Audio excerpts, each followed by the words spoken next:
Yesu ashimwe, mwaramutse neza. Uyu ni umunsi wanjye, uyu ni umunsi wawe, ukubera umunsi mwiza, ugendane n'Imana mu byo uri bujye mu byose, kandi ugwize imbaraga zo gukora ibyo Imana ishaka muri buri kantu kose ukora ku munsi, mu nshingano zawe, mu mirimo yawe isanzwe, ugende wumvira Imana. Reka dukomeze gufatanya urugendo rwo gusoma ijambo ry'Imana. Ni ikintu kidushoboza kurigwiza mu mitima yacu ndetse no kubasha kurigenderamo. Urisome uryitayeho, ntutega amatwi ibyo mvuga gusa, ahubwo nawe ugira umwanya wo kwisomera Bibiliya. Igice kimwe ku munsi ni gitoya, wagisoma rwose ukakirangiza kandi ugakuramo ibintu byubaka ubugingo bwawe, ndetse wanarenzaho ku Mwuka w'Imana yagushoboza. Tujye gusoma Ibyakozwe n'Intumwa igice cyaho cya 3. Ku murongo wa 6 barambwira ngo, Petero aramubwira ati, ifeza n'izahabu ntabyo mfite, ahubwo icyo mfite ndakiguha, mu izina rya Yesu Kristo w'i Nazareti, haguruka ugende. Amagambo make nifuza gukura amahanga aravuga ngo, ahubwo icyo mfite ndakiguha. Ese mu Bukristo bwawe we watangiye urugendo kugendana n'Imana, ujya wifuza iki kintu kitagurwa ifeza n'izahabu, kitagurwa amafaranga? Ibintu byinshi dukenera mu buzima bigurwa amafaranga, ariko izi mbaraga ba Petero bari bagiye gukoresha, iki kintu bari bifitemo, bari bagiye gukoresha kugira ngo uyu muntu wamugaye ahaguruke, ntago kigurwa ifeza n'izahabu, ntago kigurwa amafaranga. Ese mu rugendo rwa Gikristo ujya wifuza izo mbaraga z'ubumana umuntu atabonesha amafaranga, atabonesha amashuri cyangwa ikimenyane? Ziradukwiriye, turazikeneye mu gihe nk'iki ngiki. Reka mu misengere yawe uzajya wifuza ibyo bintu bitagurwa amafaranga.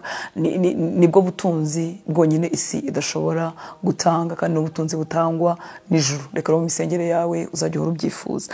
Ku murongo wa 8 n'uwa 9 ngo, arabandaduka, arahagarara, aratambuka, yinjira nabo mu rusengero, atambuka yitera hejuru ashima Imana. Abantu bose babona agenda ashima Imana. Nanone amagambo nakuyemo ahangaha, uyu muntu wari umugaye igihe kirekire yari amaze gukira ngo atambuka yitera hejuru ashima Imana. Ni ukuvuga ngo yabonye ibikorwa Imana ikoze mu buzima bwe, bimutera guhindura ingendo, agenda yitera hejuru, agenda ashima Imana, kandi atari ibintu bibasha guhishwa mu maso y'abantu, ngo abantu bose bamenya ko agenda ashima Imana. Subiza amaso inyuma gatoya, urebe imirimo Imana yakoze mu buzima bwawe, urebe ibintu utunze uyu munsi cyangwa uhagaze mu uyu munsi. Byari isengesho mu gihe cyashize, byari icyifuzo, ariko se byaba byaraguteye guhora ushima Imana ku buryo bibonwa n'abantu? Ni ukuvuga ngo amashimwe yacu akwiye kugaragarira abantu. Mu biganiro tugirana n'abantu dukwiye guhora twibuka dushima Imana yaduhaye ibyo yaduhaye. Yaguhaye kubyara, yaguhaye gutura, yaguhaye cya kindi wasabiraga mu gihe cyatambutse, yaguhaye kwiga, yaguhaye akazi n'ibindi byinshi, n'amagara mazima, cyane cyane iyo umuntu yigeze kurwara akagezwa kure. Hari ibintu byinshi dufite twashima Imana, byigeze kubisengesha mu gihe cyashize. Ese uyu munsi byaguteye gushima Imana ku buryo n'abantu babimenya, cyangwa n'ishimwe ryahishwe ndetse rigera n'igihe rirasaza, ku buryo mu migendere yawe, mu buryo ukorera Imana bitakigaragaramo? Reka twongere twisuzume, turebe ibintu Imana yakoze mu buzima bwacu bidutera ingendo imeze nk'uyu muntu wari umugaye. Yagendaga bitandukanye n'iby'abandi. Ni ukuvuga ngo abandi bantu bari bamenyereye kugenda ku maguru yabo, ariko we byari bishya kuri we. Yari azi imbaraga z'Imana zakoze ku buzima bwe bituma ahindura ingendo. Reka ibyo Imana yakoze mu buzima bwawe bihindura uburyo ukorera Imana, bihindure uburyo witangira Imana, bihindura uburyo uvugira Imana.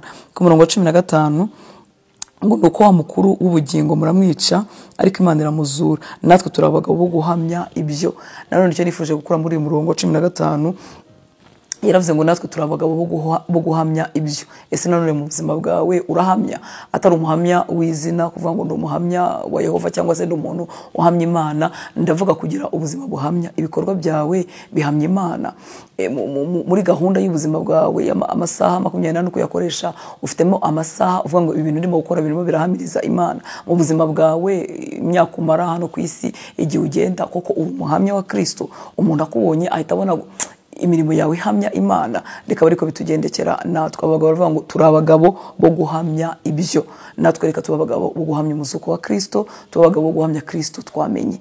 Ku murongo wa 16 ngo, kandi uyu wo mureba kandi muzi, kuko yizeye izina ry'uwo niryo rimuhaye imbaraga, kandi kwizera ahawe n'uwo niko kumukirije rwose imbere yanyu mwese. Uyu murongo wa 16 urongera kutwereka uburyo abagabo bari bamaze gukoreshwa ibitangaza bikomeye, ba Petero bamaze gukoresha ibitangaza bikomeye, ariko uburyo barimo bahamya imbaraga z'Imana biratangaje. Nta hantu na hamwe Petero yaparesa cyangwa se agaragara nkaho ari we ukoze igitangaza. Aravuze ngo uyu muntu wamugaye mwese muramuzi muramureba, yizeye izina ry'uwo. Arimo aravuga ko yizeye izina rya Kristo, iryo zina niryo rimuhaye imbaraga, kandi kwizera hawe na Kristo niko kumukijije rwose imbere yanyu mwese. Nta kintu gitangaje ko Imana yakomeza gukoresha aba bantu, kuko uwo baha icyubahiro ni Imana. Nta hantu Petero arimo yivuga, nagavuga ko ari imbaraga ze, nagavuga ko ari gusenga kwe cyane, ahubwo aravuga ngo izina ry'uwo ryamuhaye kwizera, izina ry'uwo ryamuhaye imbaraga, izina ry'uwo niryo rimukijije. Ku murongo wa 19 ngo nuko mwihane muhindukire ibyaha byanyu bihanagurwe, ngo iminsi yo guhemburwa ibone ukwiza ituruka ku Mwami Imana.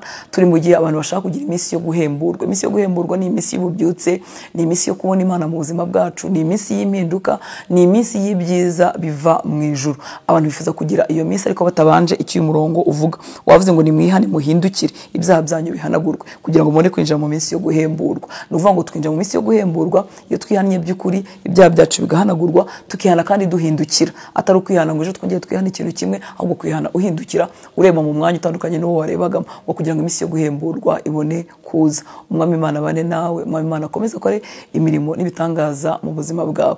Yahagurukije uyu muntu wari umugaye igihe kirekire, nawe yahagurutse ubuzima bwawe. Mwibuke ko yari umuntu waterurwaga agaterekwa ahandi, ari umuntu usabiriza, ari umuntu ubuzima bwe butigenga, ariko Imana ihura n'ubuzima bwe, ahaguruka agendana amashimwe. Reka Umwami Imana atahe mu buzima bwawe, ugire ubuzima butsinda, ugire ubuzima bufite imbaraga z'Imana, kandi ugire ubuzima bugwiza gukora icyo Imana ishaka.